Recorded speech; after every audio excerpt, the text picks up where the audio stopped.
Avis de recherche. Avis de recherche. Avis de recherche. Avis de recherche, point de vue sur la vie des laboratoires de l'UHA, est une émission produite par le service universitaire de l'action culturelle de l'Université de Haute-Alsace en collaboration avec Radio MNE, coordonnée par Isabelle Lefebvre, chargée de l'action culturelle, et Laurent Vonat, enseignant-chercheur. Avis de recherche, une émission de Carole Écoffé avec le soutien de la région Grand Est.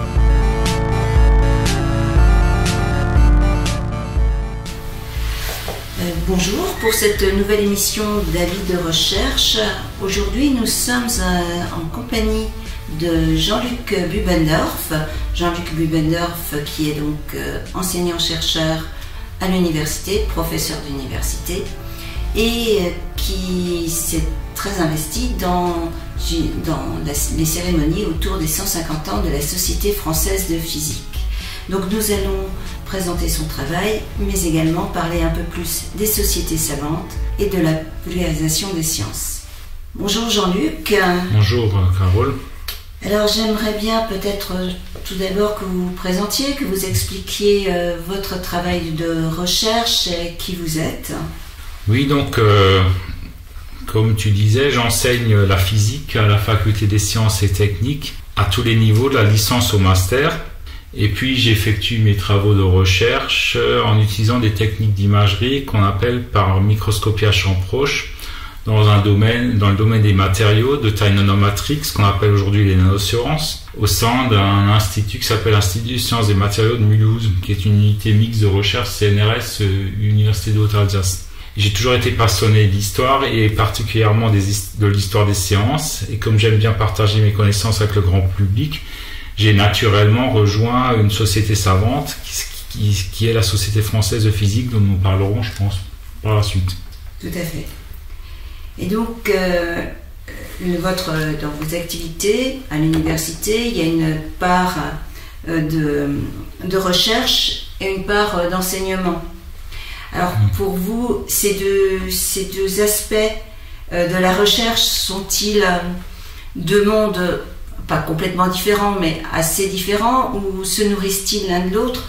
En fait, en posant cette question, j'ai en tête une vision de l'université qu'avait Alexander von Humboldt, qui était un naturaliste et géographe allemand du 19e. Je pense que ça, vous le savez, mais peut-être pas les auditeurs. Et donc, c'est lui qui a vraiment insisté sur la nécessité d'avoir à l'université des travaux de recherche. Pour lui, c'était pas simplement transmettre du savoir ancien, mais transmettre un savoir vivant et un savoir qui se construisait.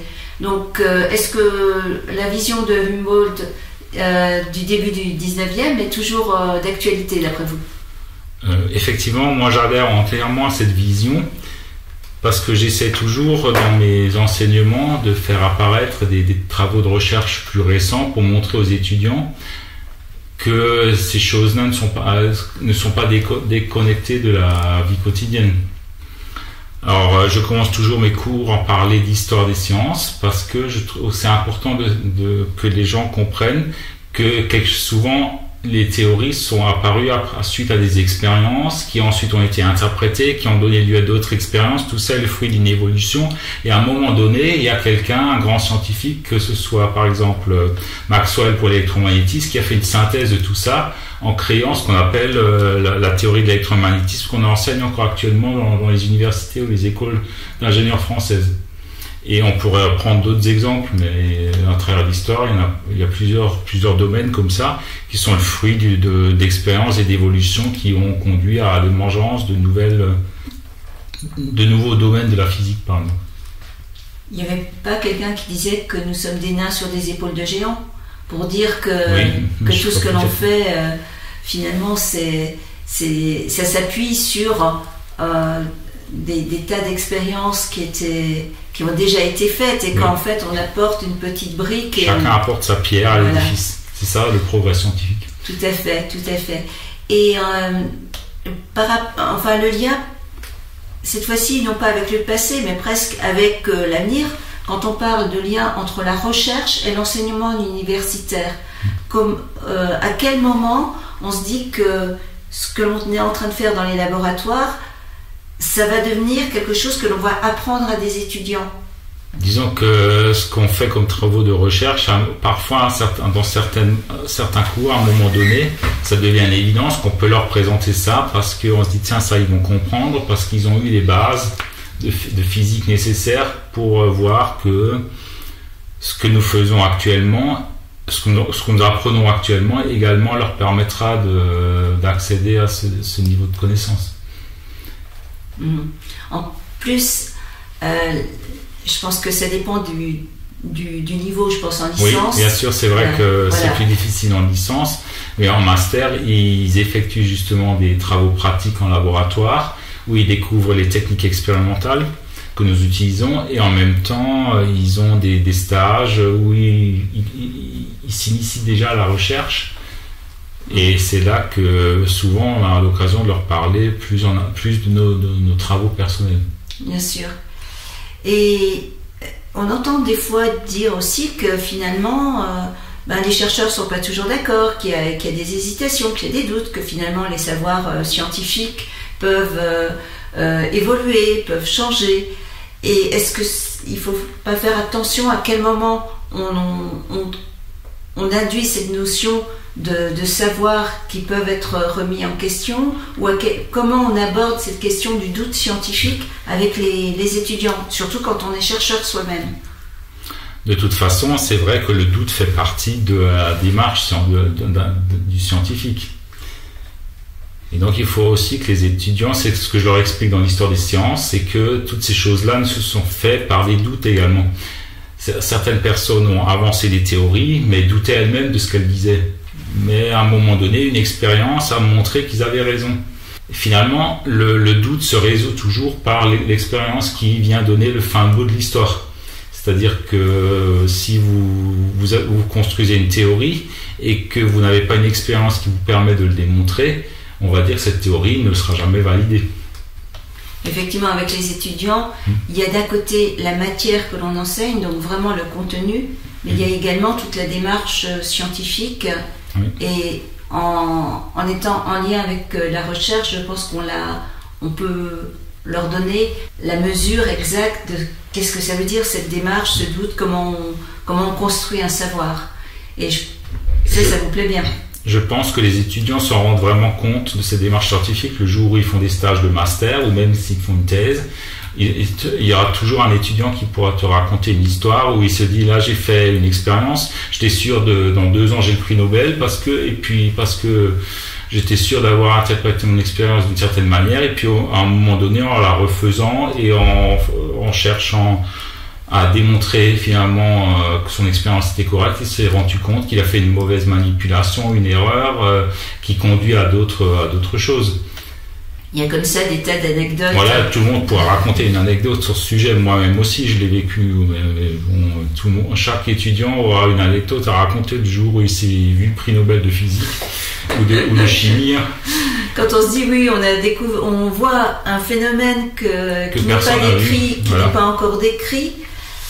Exactement, et puis après on se rend compte que ça pourrait être expliqué par un artefact de mesure, et puis on commence à douter, on refait d'autres expériences, et puis on se rend compte que on a failli être la risée de l'humanité si on avait persisté dans cette voie-là.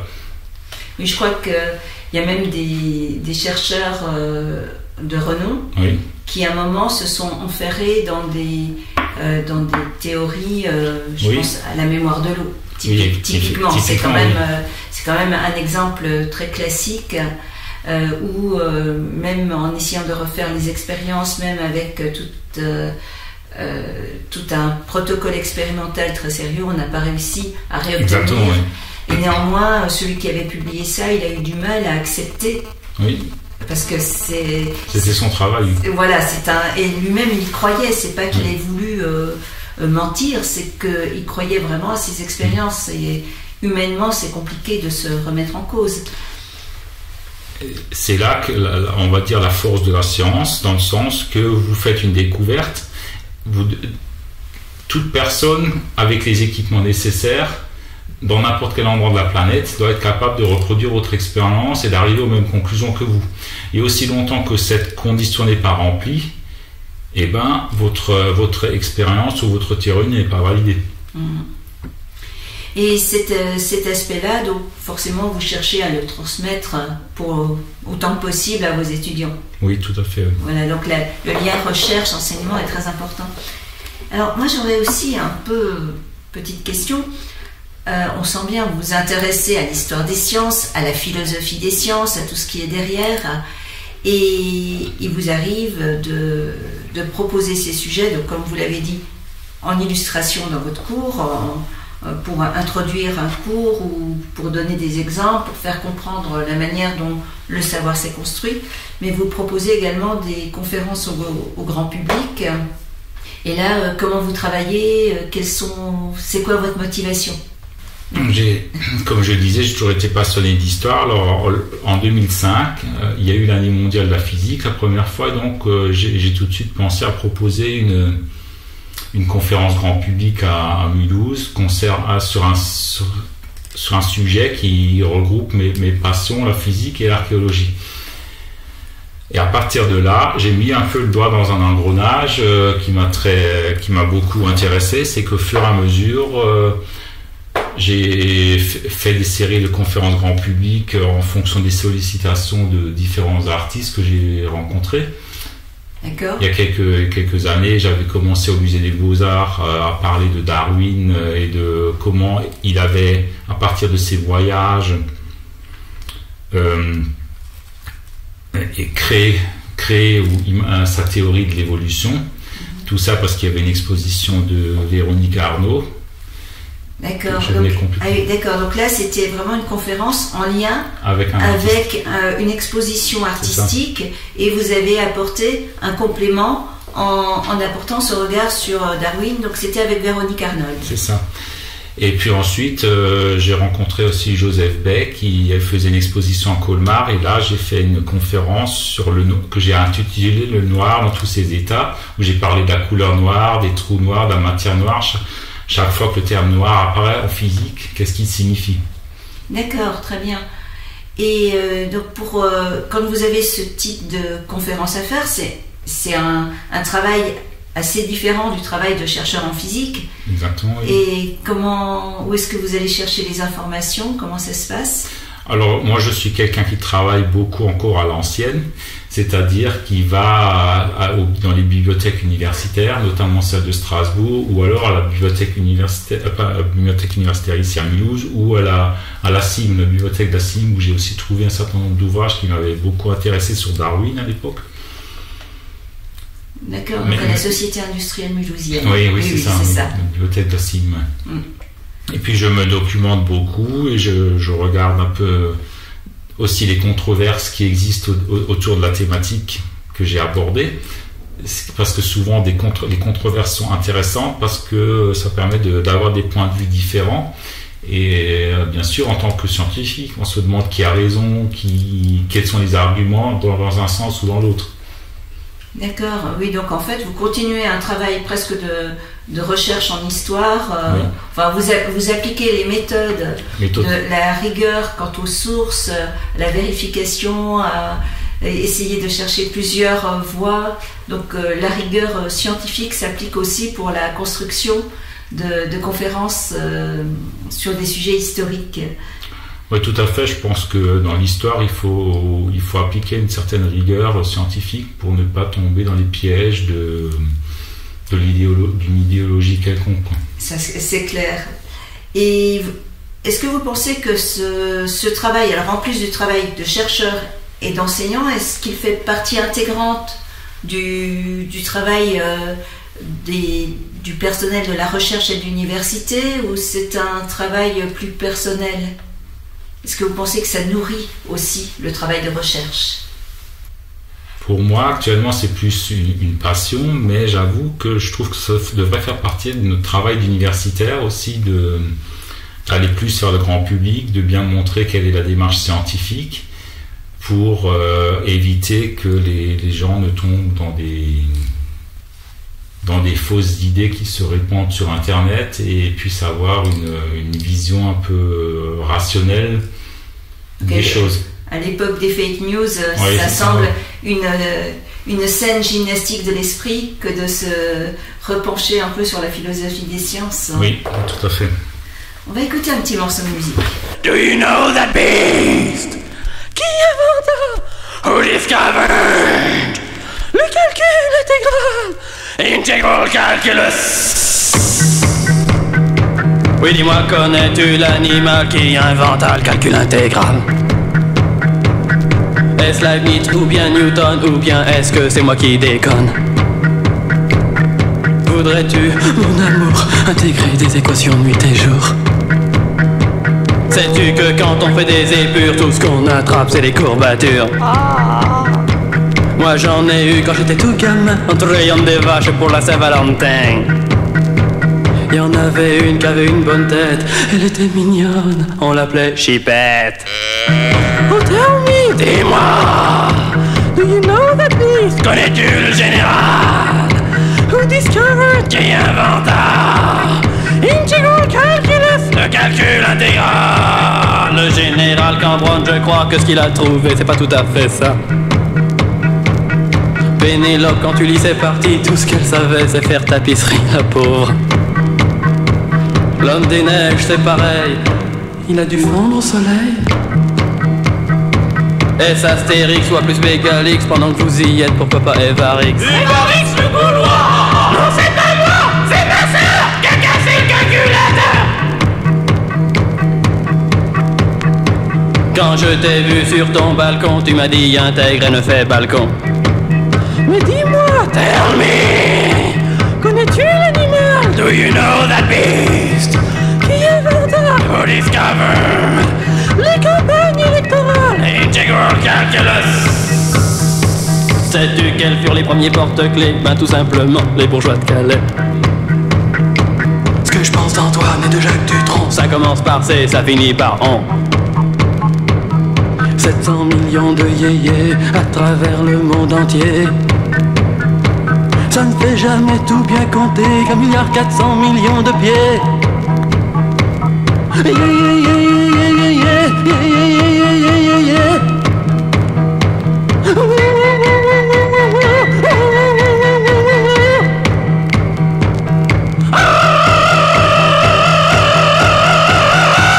Je crois qu'il vaut mieux mettre un point final, sinon ça pourrait finir encore plus mal. Oh yeah! Avis de recherche. Avis de recherche. Avis de recherche. Très bien, donc on vient d'écouter le groupe Évariste et sa chanson Connais-tu l'animal qui inventa le calcul intégral? Donc on avait ici une autre forme de vulgarisation, je pense d'un style assez différent de ce que vous proposez dans vos conférences, Jean-Luc. C'est pas tout à fait pareil. Tout à fait. Cependant, ça donne l'occasion de parler au grand public de l'histoire des sciences. Et ici, en l'occurrence, c'était la fameuse querelle entre Leibniz et Newton sur le calcul intégral. Donc, une des controverses de sciences bien connues. Très bien. Et alors, si on vous a fait venir aujourd'hui, c'est aussi que vous êtes une cheville ouvrière d'un événement, d'un anniversaire important, à savoir les 150 ans de la Société française de physique. Donc, moi, ce que j'aimerais savoir, c'est ce qu'est la Société française de physique et peut-être nous en dire un peu plus sur les sociétés savantes, mais également sur ce qui va se passer pour cette année des 150 ans. Donc, la Société française de physique, c'est quoi? Comme tu le disais, Carole, c'est une société savante qui a été créée par les physiciennes et physiciens français dans le but d'abord d'échanger sur la physique, sa production, son financement, sa place dans la société. Et en même temps d'œuvrer collectivement pour animer la communauté française et pour garantir l'accès à la culture scientifique pour le plus grand nombre.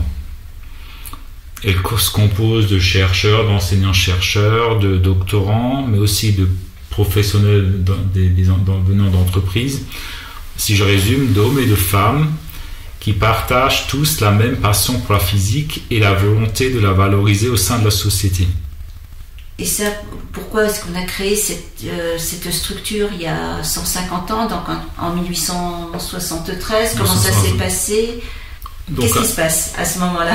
À l'époque, c'est à l'École normale supérieure de Paris qu'ils organisaient des séminaires interdisciplinaires entre chercheurs en physique. Et à un moment donné, Pierre d'Almeida, qui va être le fondateur de la Société française de physique, se dit qu'il faudrait ouvrir ces séminaires au grand public, c'est-à-dire les rendre accessibles à tout un chacun, à toute personne qui a envie de s'intéresser à la physique, de venir les écouter. Et donc, on crée la Société française de physique pour créer une ouverture vers la société. Et ensuite, on va éditer un bulletin de la Société française de physique qui deviendront par la suite des revues mensuelles où on didactise les travaux de recherche à destination du grand public pour faire comprendre quels sont les enjeux à la société. D'accord. Et alors là, on fête quand même les 150 ans, et toute cette histoire-là, est-ce qu'on peut y avoir accès? Oui, la Société française de physique a édité un ouvrage qui s'appelle « Les 150 ans de la Société française de physique, panorama historique et scientifique ». C'est un ouvrage qui retrace l'histoire de la SFP au regard de l'histoire de la physique, et elle expose également les défis scientifiques à venir. Et vous avez participé? Oui, j'ai participé à la rédaction d'un chapitre sur ma spécialité, la physique de la matière condensée. D'accord. Avec d'autres collègues des universités françaises. D'accord, donc vous avez contribué à cet ouvrage. Et alors, vous avez pu voir un peu le plan global de l'ouvrage, parce que oui. 150 ans de la physique. Alors, moi j'ai quand même souvenir qu'il y a eu des périodes troubles au XXe siècle, des périodes de guerre, puis encore, j'ai envie de dire, aujourd'hui aussi, on vit une époque un peu compliquée, mais dans ces moments-là, les scientifiques sont souvent sollicités. Est-ce qu'on en parle alors? Oui, on en parle effectivement. L'exemple le plus flagrant que la plupart des gens connaissent déjà, c'est Marie Curie qui avait utilisé les rayons X, donc les fameux Röntgenstrahlen, pour développer on va dire des poses de radiologie directement sur le front en 14-18 pour faire des radios des soldats blessés, pour savoir comment les opérer, les soigner directement le plus rapidement possible. Donc c'est vrai que la Société française de physique en 14-18 a participé comme tous les Français à l'effort de guerre dans la mesure de ses moyens, c'est-à-dire en essayant d'appliquer certaines recherches scientifiques à la médecine ou à la chirurgie. Mm-hmm. Et puis, bon, il y a beaucoup de membres de la SFP qui sont morts dans les champs de bataille. Il y a une liste justement qui avait été établie récemment au moment de cet ouvrage collectif pour montrer qu'il y a eu d'énormes pertes également du côté des scientifiques français. D'accord. Qui ont été impliqués dans cette guerre, qui ont été mobilisés aussi. Comme les artistes, hein, on pense toujours à Apollinaire qui est mort sur le front. Il y a la SFP avant la guerre, pendant la guerre 14-18 a été décimée, on peut dire aussi, comme les poètes. On peut faire une liste de grands scientifiques qui sont morts parce qu'ils étaient sur les champs de bataille de la Marne ou de Picardie. Oui, et alors je pensais encore aussi à la seconde guerre mondiale, où là on voit que sur les sujets clés, les scientifiques ont aussi été sollicités, puisque la recherche sur l'arme atomique était une recherche scientifique, la recherche sur le décodage et le début de l'informatique a aussi changé la face de la Seconde Guerre mondiale. Donc là, c'est pas tout à fait de la physique, c'était plus de l'informatique, mais les scientifiques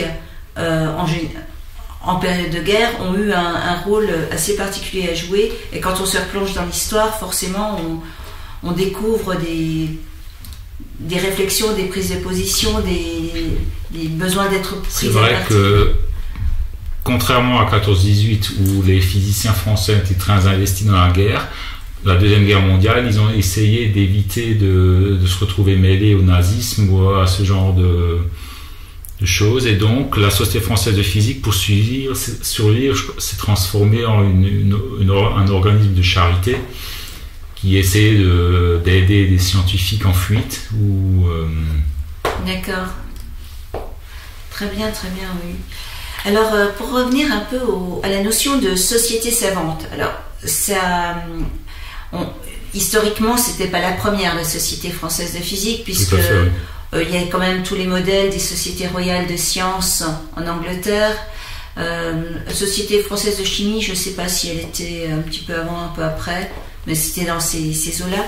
Mais en revanche, à Mulhouse, on a quand même la Société industrielle mulhousienne, qui est en quelque sorte une société savante. Et vous l'avez cité d'ailleurs dans vos sources, puisque vous êtes allé régulièrement chercher des informations à la bibliothèque de la Société industrielle de Mulhouse. Tout à fait, oui. Et donc, vous travaillez un peu avec, à titre personnel, oui, mais sinon la Société française de physique n'a pas de lien particulier avec. Non, c'est... Pourtant, indépendant, oui. Les buts étaient un peu similaires. En tous les cas, au départ, oui. Il y avait des conférences, donc vraiment pour le grand public, avec l'idée de transmettre à la société l'avancée des recherches techniques.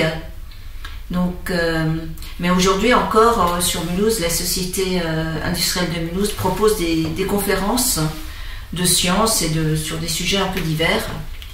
Et toujours à Mulhouse, on a une autre société savante, qui est la Société européenne de physique. Peu de gens le savent, mais on a le siège de la Société européenne de physique qui est à Mulhouse. Tout à fait, sur le campus de Lindbergh, justement. Oui. Et sur certains sujets, vous avez l'occasion de retravailler ensemble, peut-être sur l'histoire des femmes et des sciences. Oui, tout à fait. Oui. Lorsque nous montons une exposition à l'UHA aussi, et souvent ils viennent en appui de documentation ou de publicité. Mm-hmm. Alors, au niveau des buts des différentes sociétés savantes, alors je me trompe peut-être, mais il me semble que la Société européenne de physique va organiser beaucoup plus de rencontres internationales, des choses, des congrès, les publications ont un écho, un public forcément beaucoup plus large. Mais en revanche, au niveau de la vulgarisation des sciences et de la transmission auprès du public, vous avez plus des réseaux locaux, des réseaux de... Oui, c'est ça, il y a des bureaux locaux, il y a un bureau Alsace, la Société française de physique. Alors pour revenir sur l'European Physical Society, c'est vrai que c'est un regroupement de toutes les sociétés européennes de physique, dont la SFP en fait partie également. Voilà, donc il y a quand même des liens, oui. Puis de fait il y a des liens entre toutes les sociétés savantes dans les différents pays. Oui, dans les différents pays, exactement. D'accord, très bien. Oui. Pour essayer de gagner en visibilité, en nombre, hein. Parce que je me rappelle juste, petite anecdote, on a eu quelques années la visite du représentant de la Société chinoise de physique à Mulhouse, qui représente à lui seul 1 million de physiciens chinois. D'accord. Alors pour donner un ordre de grandeur, c'est vrai que la Société française de physique va regrouper, on va dire, dans les 500 physiciens. Et puis à l'échelle européenne, je ne pourrais pas donner le chiffre de la Société européenne, mais j'imagine... On n'atteint pas le million. On n'atteindra jamais la taille de la chinoise, mais c'est un effort de regroupement qui est tout à fait louable. Et alors, revenons un petit peu à la Société française de physique, elle a 150 ans. Quel est son rôle aujourd'hui dans la société ? À quoi Actuellement, elle organise souvent des concours sur la physique où tout le monde peut participer. Elle fait beaucoup vers les scolaires pour les intéresser à la science, en organisant des concours avec des thématiques bien précises. Et ça, on peut avoir accès à ces informations sur le net Il y a un site internet qui est dédié justement à la Société française de physique où il y a toutes ces activités qui sont présentées. En même temps, elle donne souvent des avis consultatifs lorsque les politiques les consultent sur certains sujets, sur notamment les programmes scolaires ou comment enseigner les sciences dans les établissements. Il y a notamment aussi tout un bureau qui s'occupe de promouvoir l'image de la femme en physique. Oui, ça c'est un sujet qui revient assez souvent, on en parlait tout à l'heure sur la Société européenne de physique. Il y a régulièrement des programmes spécifiques, femmes et sciences, femmes et physique. C'est-à-dire nous sommes aussi dans ce mouvement-là. D'accord. Et donc aujourd'hui, les membres de la Société française de physique, c'est certes des enseignants-chercheurs ou des chercheurs, mais pas que. Il y a aussi d'autres personnes. Oui, il y a toute personne qui s'intéresse, comme on disait à l'origine, à la science, à la physique, qui peuvent adhérer. Donc il y a souvent des enseignants de lycée ou de collège, donc des profs de physique, ou alors, on va dire, les retraités passionnés de physique. C'est-à-dire que c'est ouvert à tout le monde, c'est-à-dire toute personne qui s'intéresse à la physique a le droit d'adhérer et de participer aux différents bureaux. Mais c'est vrai que c'est essentiellement des universitaires ou des chercheurs qui vont y adhérer actuellement. D'accord. Des gens en activité professionnelle. Ok. Et puis on en parlait aussi, les conférences, il y en a un certain nombre, il y a une chaîne YouTube qui permet au grand public d'aller écouter des conférences faites par des chercheurs en physique reconnus. Exactement. Alors, ils ont créé récemment une chaîne YouTube où vous pouvez assister à tous les grands événements qui sont organisés par la société en direct. Quand il y a une inauguration d'une exposition ou une conférence d'un grand scientifique invité en région parisienne, vous pouvez y assister en direct et la chaîne YouTube permet effectivement même de vous revoir après coup. C'est quand même assez très génial. Plutôt que d'aller écouter des conférences faites par des non-spécialistes qui s'inventent spécialistes, là on a quand même accès à la source de la connaissance en direct, directement par les chercheurs qui travaillent sur ces sujets. Tout à fait. C'est vraiment très très bien. Je pense que c'est un point à noter. Alors maintenant, moi je voudrais vous faire écouter un travail qui a été fait par le CERN à Genève. Donc on va lancer la musique.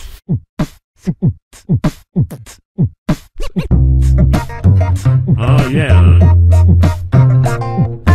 I'm about to drop some particle physics in the club. The LHC is super duper fly. You know what I'm saying. Check it. 27 kilometers tunnel underground, designed with mind to send protons around. A circle that crosses through Switzerland and France. 60 nations contribute to scientific advance. 2 beams of protons swing round through the ring they ride, till in the hearts of the detectors they're made to collide, and all that energy packed in such a tiny bit of room becomes mass particles created from the vacuum, and then oh yeah. LHCb sees where the antimatter's gone. Alice looks at collisions of red ions. CMS and Atlas are 2 of a kind. They're looking for whatever new particles they can find. The LHC accelerates the protons in the lead, and the things that it discovers will rock you in the head. We see asteroids and planets, stars galore. We know a black hole resides at each galaxy's core. But even all that matter cannot explain what holds all these stars together. Something else remains. The star matter interacts only through gravity. And how do you catch a particle? There's no way to see. Take it back to conservation of energy, and the particles appear clear as can be. You see particles flying in jets they spray, but you notice there ain't nothing going the other way. You say my law has just been violated. That don't make sense. There's gotta be another particle to make this balance, and it might be dark matter. And for the first time we catch a glimpse of what must fill most of the known verse, because LHCb sees where the antimatter's gone. Alice looks at collisions of red ions. CMS and Atlas are 2 of a kind. They're looking for whatever new particles they can find. Antimatter is sort of like matter's evil twin, because except for charge and hiddenness of spin, they're the same for a particle and its anti-self. But you can store an antiparticle on any shelf, cause when it meets its normal twin, they both annihilate. Matter turns to energy and then it dissipates. When matter is created from energy, which is exactly what they'll do in the LHC, you get matter and antimatter in equal parts. And they try to take this back to when the universe starts, the Big Bang, back when all the matter exploded. But the amount of antimatter was somehow eroded, because when we look around we see that matter abounds, but the antimatter's nowhere to be found. That's why LHCb sees where the antimatter's gone. Alice looks at collisions of lead ions. CMS and Atlas are 2 of a kind. They're looking for whatever new Avis de recherche. Avis de recherche. Avis de recherche. Avis de recherche, point de vue sur la vie des laboratoires de l'UHA, est une émission produite par le service universitaire de l'action culturelle de l'Université de Haute-Alsace en collaboration avec Radio MNE, coordonnée par Isabelle Lefebvre, chargée de l'action culturelle, et Laurent Vonat, enseignant-chercheur. Avis de recherche, une émission de Carole Écoffé avec le soutien de la région Grand Est.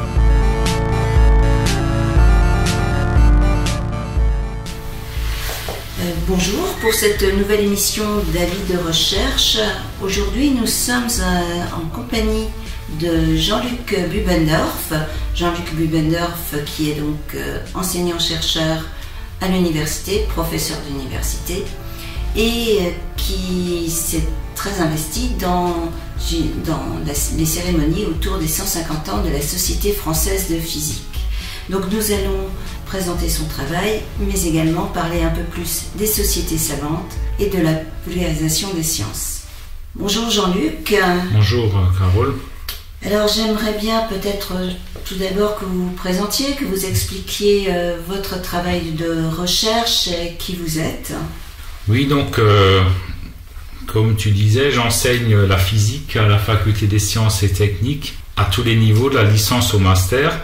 Et puis j'effectue mes travaux de recherche en utilisant des techniques d'imagerie qu'on appelle par microscopie à champ proche dans le domaine des matériaux de taille nanomatrique, ce qu'on appelle aujourd'hui les nanosciences, au sein d'un institut qui s'appelle l'Institut des sciences des matériaux de Mulhouse, qui est une unité mixte de recherche CNRS, Université de Haute-Alsace. J'ai toujours été passionné d'histoire et particulièrement de l'histoire des sciences, et comme j'aime bien partager mes connaissances avec le grand public, j'ai naturellement rejoint une société savante qui est la Société française de physique, dont nous parlerons, je pense, par la suite.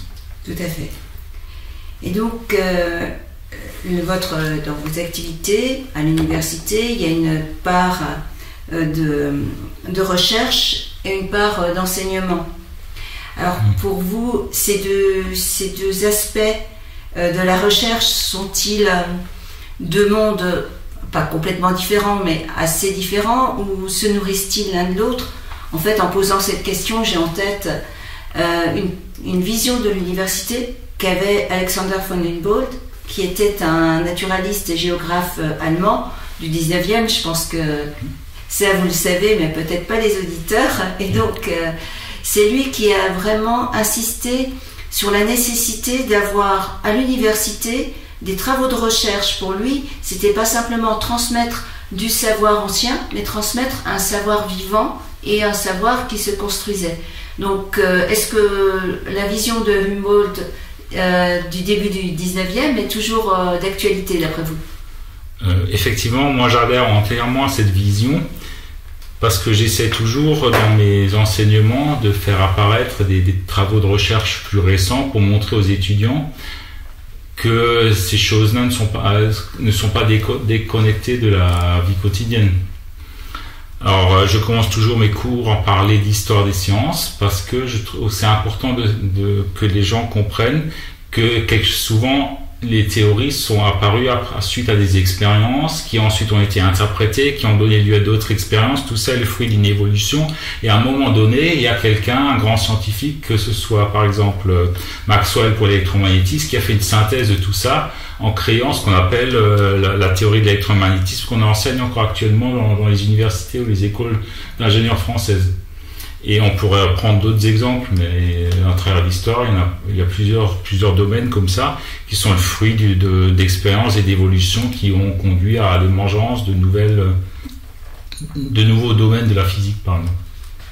Il n'y avait pas quelqu'un qui disait que nous sommes des nains sur des épaules de géants, pour dire que tout ce que l'on fait, finalement, ça s'appuie sur des tas d'expériences qui ont déjà été faites, et qu'en fait on apporte une petite brique. Chacun apporte sa pierre à l'édifice. C'est ça le progrès scientifique. Tout à fait, tout à fait.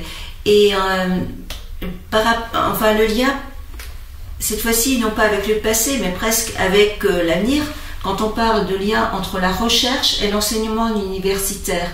À quel moment on se dit que ce que l'on est en train de faire dans les laboratoires, ça va devenir quelque chose que l'on va apprendre à des étudiants. Disons que ce qu'on fait comme travaux de recherche, parfois dans certains cours, à un moment donné, ça devient une évidence qu'on peut leur présenter ça parce qu'on se dit tiens, ça ils vont comprendre parce qu'ils ont eu les bases de physique nécessaires pour voir que ce que nous faisons actuellement, ce que nous apprenons actuellement également leur permettra d'accéder à ce niveau de connaissance. En plus, je pense que ça dépend du niveau, je pense, en licence. Oui, bien sûr, c'est vrai que voilà. C'est plus difficile en licence, mais en master, ils effectuent justement des travaux pratiques en laboratoire où ils découvrent les techniques expérimentales que nous utilisons et en même temps, ils ont des stages où ils s'initient déjà à la recherche. Et c'est là que souvent on a l'occasion de leur parler plus de nos travaux personnels. Bien sûr. Et on entend des fois dire aussi que finalement, les chercheurs ne sont pas toujours d'accord, qu'il y a des hésitations, qu'il y a des doutes, que finalement les savoirs scientifiques peuvent évoluer, peuvent changer. Et est-ce qu'il ne faut pas faire attention à quel moment on induit cette notion de savoir qui peuvent être remis en question, ou comment on aborde cette question du doute scientifique avec les étudiants, surtout quand on est chercheur soi-même. De toute façon, c'est vrai que le doute fait partie de la démarche du scientifique. Et donc il faut aussi que les étudiants, c'est ce que je leur explique dans l'histoire des sciences, c'est que toutes ces choses-là ne se sont faites par des doutes également. Certaines personnes ont avancé des théories, mais doutaient elles-mêmes de ce qu'elles disaient. Mais à un moment donné, une expérience a montré qu'ils avaient raison. Et finalement, le doute se résout toujours par l'expérience qui vient donner le fin mot de l'histoire. C'est-à-dire que si vous construisez une théorie et que vous n'avez pas une expérience qui vous permet de le démontrer, on va dire que cette théorie ne sera jamais validée. Effectivement, avec les étudiants, il y a d'un côté la matière que l'on enseigne, donc vraiment le contenu, mais il y a également toute la démarche scientifique. Et en étant en lien avec la recherche, je pense on peut leur donner la mesure exacte de qu'est-ce que ça veut dire cette démarche, ce doute, comment on construit un savoir. Et ça vous plaît bien. Je pense que les étudiants s'en rendent vraiment compte de ces démarches scientifiques le jour où ils font des stages de master ou même s'ils font une thèse. Il y aura toujours un étudiant qui pourra te raconter une histoire où il se dit là j'ai fait une expérience, j'étais sûr dans 2 ans j'ai le prix Nobel parce que j'étais sûr d'avoir interprété mon expérience d'une certaine manière et puis à un moment donné en la refaisant et en cherchant à démontrer finalement que son expérience était correcte, il s'est rendu compte qu'il a fait une mauvaise manipulation, une erreur qui conduit à d'autres choses. Il y a comme ça des tas d'anecdotes. Voilà, tout le monde pourra raconter une anecdote sur ce sujet. Moi-même aussi, je l'ai vécu. Chaque étudiant aura une anecdote à raconter du jour où il s'est vu prix Nobel de physique ou de chimie. Quand on se dit oui, on voit un phénomène qui n'est pas décrit, qui n'est pas encore décrit. Exactement, et puis après on se rend compte que ça pourrait être expliqué par un artefact de mesure, et puis on commence à douter, on refait d'autres expériences, et puis on se rend compte que on a failli être la risée de l'humanité si on avait persisté dans cette voie-là. Oui, je crois qu'il y a même des chercheurs de renom qui à un moment se sont enferrés dans des théories, je pense à la mémoire de l'eau. Typiquement, c'est quand même un exemple très classique où même en essayant de refaire les expériences, même avec tout un protocole expérimental très sérieux, on n'a pas réussi à réobtenir. Et néanmoins, celui qui avait publié ça, il a eu du mal à accepter. Oui. Parce que c'était son travail. Voilà, et lui-même il y croyait, c'est pas qu'il ait voulu mentir, c'est qu'il croyait vraiment à ses expériences et humainement c'est compliqué de se remettre en cause. C'est là que on va dire la force de la science, dans le sens que vous faites une découverte, toute personne avec les équipements nécessaires dans n'importe quel endroit de la planète, doit être capable de reproduire votre expérience et d'arriver aux mêmes conclusions que vous. Et aussi longtemps que cette condition n'est pas remplie, eh ben, votre expérience ou votre théorie n'est pas validée. Et cet aspect-là, donc forcément, vous cherchez à le transmettre pour autant que possible à vos étudiants. Oui, tout à fait. Oui. Voilà, donc le lien recherche-enseignement est très important. Alors moi, j'aurais aussi un peu petite question. On sent bien que vous vous intéressez à l'histoire des sciences, à la philosophie des sciences, à tout ce qui est derrière. Et il vous arrive de proposer ces sujets, donc comme vous l'avez dit, en illustration dans votre cours, pour introduire un cours ou pour donner des exemples, pour faire comprendre la manière dont le savoir s'est construit. Mais vous proposez également des conférences au grand public. Et là, comment vous travaillez? C'est quoi votre motivation? Comme je le disais, j'ai toujours été passionné d'histoire. Alors, en 2005, il y a eu l'année mondiale de la physique, la première fois. Donc, j'ai tout de suite pensé à proposer une conférence grand public à Mulhouse sur un sujet qui regroupe mes passions, la physique et l'archéologie. Et à partir de là, j'ai mis un peu le doigt dans un engrenage qui m'a beaucoup intéressé. C'est qu'au fur et à mesure, j'ai fait des séries de conférences grand public en fonction des sollicitations de différents artistes que j'ai rencontrés. D'accord. Il y a quelques années, j'avais commencé au musée des Beaux-Arts à parler de Darwin et de comment il avait, à partir de ses voyages, créé sa théorie de l'évolution. Tout ça parce qu'il y avait une exposition de Véronique Arnaud. D'accord. Donc là, c'était vraiment une conférence en lien avec une exposition artistique, et vous avez apporté un complément en apportant ce regard sur Darwin. Donc c'était avec Véronique Arnold. C'est ça. Et puis ensuite, j'ai rencontré aussi Joseph Beck qui faisait une exposition à Colmar, et là j'ai fait une conférence que j'ai intitulée Le noir dans tous ses états, où j'ai parlé de la couleur noire, des trous noirs, de la matière noire. Chaque fois que le terme noir apparaît en physique, qu'est-ce qu'il signifie? D'accord, très bien. Et donc quand vous avez ce type de conférence à faire, c'est un travail assez différent du travail de chercheur en physique. Exactement. Oui. Et où est-ce que vous allez chercher les informations? Comment ça se passe? Alors moi je suis quelqu'un qui travaille beaucoup encore à l'ancienne, c'est-à-dire qui va dans les bibliothèques universitaires, notamment celle de Strasbourg, ou alors à la bibliothèque universitaire ici à Mulhouse, ou à la CIM, la bibliothèque de la CIM, où j'ai aussi trouvé un certain nombre d'ouvrages qui m'avaient beaucoup intéressé sur Darwin à l'époque. D'accord, donc à la Société industrielle mulhousienne. Oui, c'est ça, la bibliothèque de la CIM. Et puis je me documente beaucoup et je regarde un peu aussi les controverses qui existent autour de la thématique que j'ai abordée, parce que souvent les controverses sont intéressantes parce que ça permet d'avoir des points de vue différents. Et bien sûr, en tant que scientifique, on se demande qui a raison, quels sont les arguments dans un sens ou dans l'autre. D'accord, oui, donc en fait vous continuez un travail presque de recherche en histoire, oui. Enfin vous appliquez les méthodes de la rigueur quant aux sources, la vérification, essayer de chercher plusieurs voies, donc la rigueur scientifique s'applique aussi pour la construction de conférences sur des sujets historiques. Oui, tout à fait. Je pense que dans l'histoire, il faut appliquer une certaine rigueur scientifique pour ne pas tomber dans les pièges d'une idéologie quelconque. Ça, c'est clair.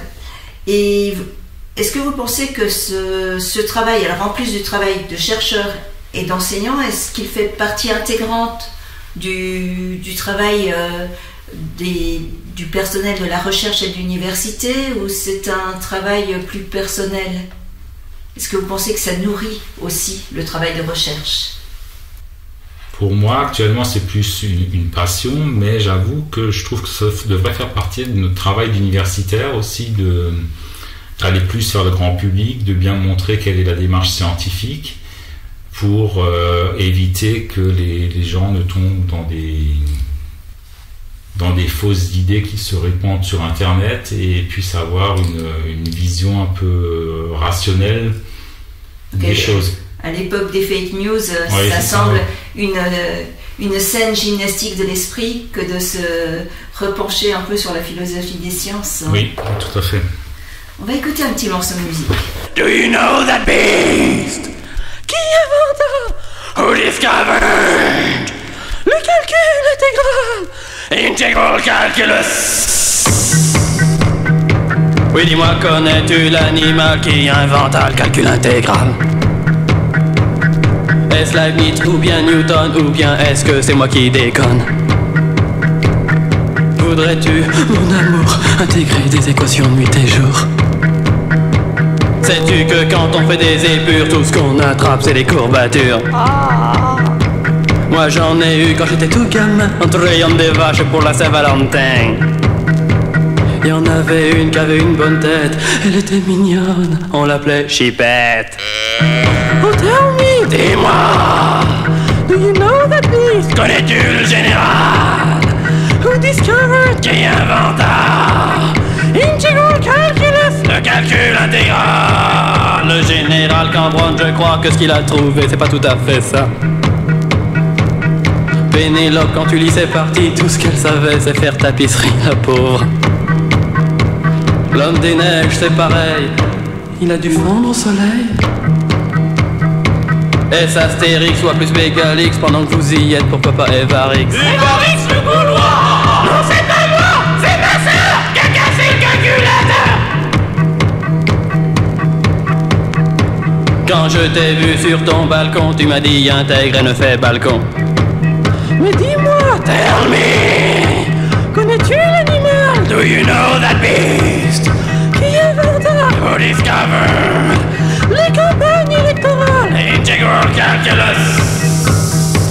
Sais-tu quels furent les premiers porte-clés? Ben tout simplement les bourgeois de Calais.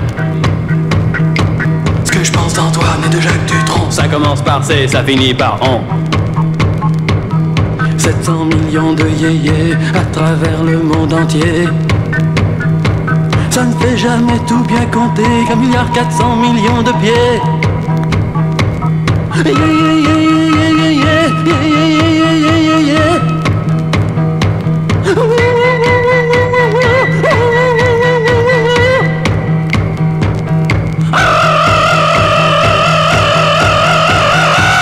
Je crois qu'il vaut mieux mettre un point final, sinon ça pourrait finir encore plus mal. Oh yeah! Avis de recherche. Avis de recherche. Avis de recherche.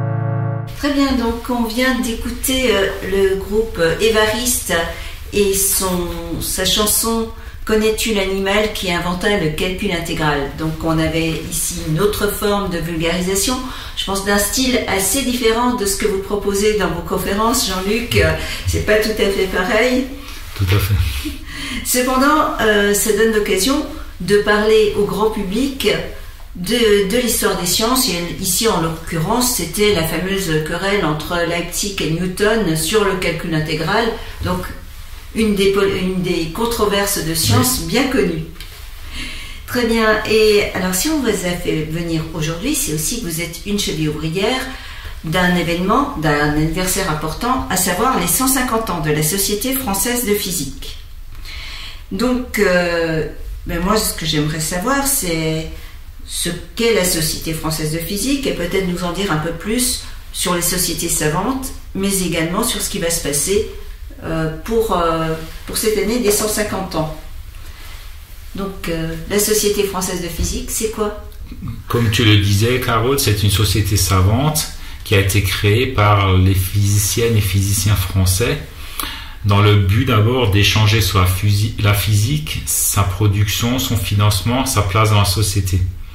Et en même temps d'œuvrer collectivement pour animer la communauté française et pour garantir l'accès à la culture scientifique pour le plus grand nombre. Elle se compose de chercheurs, d'enseignants-chercheurs, de doctorants, mais aussi de professionnels venant d'entreprises. Si je résume, d'hommes et de femmes qui partagent tous la même passion pour la physique et la volonté de la valoriser au sein de la société.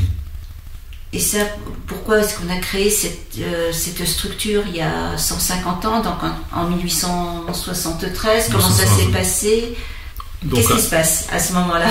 À l'époque, c'était à l'École normale supérieure de Paris qu'ils organisaient des séminaires interdisciplinaires entre chercheurs en physique. Et à un moment donné, Pierre d'Almeida, qui va être le fondateur de la Société française de physique, se dit qu'il faudrait ouvrir ces séminaires au grand public, c'est-à-dire les rendre accessibles à tout un chacun, à toute personne qui a envie de s'intéresser à la physique, de venir les écouter. Et donc, on crée la Société française de physique pour créer une ouverture vers la société. Et ensuite, on va éditer un bulletin de la Société française de physique qui deviendront par la suite des revues mensuelles où on didactise les travaux de recherche à destination du grand public, pour faire comprendre quels sont les enjeux à la société. D'accord. Et alors là, on fête quand même les 150 ans, et toute cette histoire-là, est-ce qu'on peut y avoir accès? Oui, la Société française de physique a édité un ouvrage qui s'appelle « Les 150 ans de la Société française de physique, panorama historique et scientifique ». C'est un ouvrage qui retrace l'histoire de la SFP au regard de l'histoire de la physique, et elle expose également les défis scientifiques à venir. Et vous avez participé? Oui, j'ai participé à la rédaction d'un chapitre sur ma spécialité, la physique de la matière condensée. D'accord. Avec d'autres collègues des universités françaises. D'accord, donc vous avez contribué à cet ouvrage. Et alors, vous avez pu voir un peu le plan global de l'ouvrage, parce que oui. 150 ans de la physique. Alors, moi j'ai quand même souvenir qu'il y a eu des périodes troubles au XXe siècle, des périodes de guerre, puis encore, j'ai envie de dire, aujourd'hui aussi, on vit une époque un peu compliquée, mais dans ces moments-là, les scientifiques sont souvent sollicités. Est-ce qu'on en parle alors? Oui, on en parle effectivement. L'exemple le plus flagrant que la plupart des gens connaissent déjà, c'est Marie Curie qui avait utilisé les rayons X, donc les fameux Röntgenstrahlen, pour développer on va dire des poses de radiologie directement sur le front en 14-18 pour faire des radios des soldats blessés, pour savoir comment les opérer, les soigner directement le plus rapidement possible. Donc c'est vrai que la Société française de physique en 14-18 a participé comme tous les Français à l'effort de guerre dans la mesure de ses moyens, c'est-à-dire en essayant d'appliquer certaines recherches scientifiques à la médecine ou à la chirurgie. Mm-hmm. Et puis, il y a beaucoup de membres de la SFP qui sont morts dans les champs de bataille. Il y a une liste justement qui avait été établie récemment au moment de cet ouvrage collectif pour montrer qu'il y a eu d'énormes pertes également du côté des scientifiques français. D'accord. Qui ont été impliqués dans cette guerre, qui ont été mobilisés aussi. Comme les artistes, hein, on pense toujours à Apollinaire qui est mort sur le front. Il y a la SFP avant la guerre, pendant la guerre 14-18 a été décimée. On peut dire aussi, comme les poètes, on peut faire une liste de grands scientifiques qui sont morts parce qu'ils étaient sur les champs de bataille de la Marne ou de Picardie. Oui, et alors je pensais encore aussi à la seconde guerre mondiale, où là on voit que sur les sujets clés, les scientifiques ont aussi été sollicités, puisque la recherche sur l'arme atomique était une recherche scientifique, la recherche sur le décodage et le début de l'informatique a aussi changé la face de la Seconde Guerre mondiale. Donc là, c'est pas tout à fait de la physique, c'était plus de l'informatique, mais les scientifiques en période de guerre ont eu un rôle assez particulier à jouer, et quand on se replonge dans l'histoire, forcément on découvre des réflexions, des prises de position, des besoins d'être pris. C'est vrai que contrairement à 14-18 où les physiciens français étaient très investis dans la guerre, la Deuxième Guerre mondiale, ils ont essayé d'éviter de se retrouver mêlés au nazisme ou à ce genre choses. Et donc, la Société française de physique, pour survivre, s'est transformée en un organisme de charité qui essaie d'aider des scientifiques en fuite. D'accord. Très bien, oui. Alors, pour revenir un peu à la notion de société savante, alors,